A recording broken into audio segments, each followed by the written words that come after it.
گھر سے نکلتے وقت شیطان سے حفاظت۔ حضرت انس بن مالک رضی اللہ عنہ سے روایت ہے، نبی کریم صلی اللہ علیہ وسلم نے ارشاد فرمایا کہ جو شخص گھر سے باہر جاتے وقت یہ کلمات کہے: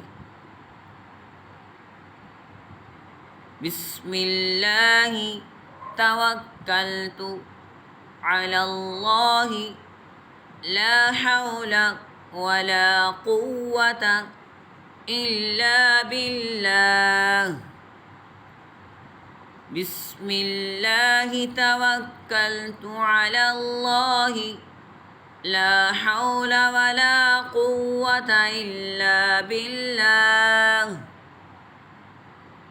بسم اللہ توکلت علی اللہ لا حول ولا قوة الا باللہ۔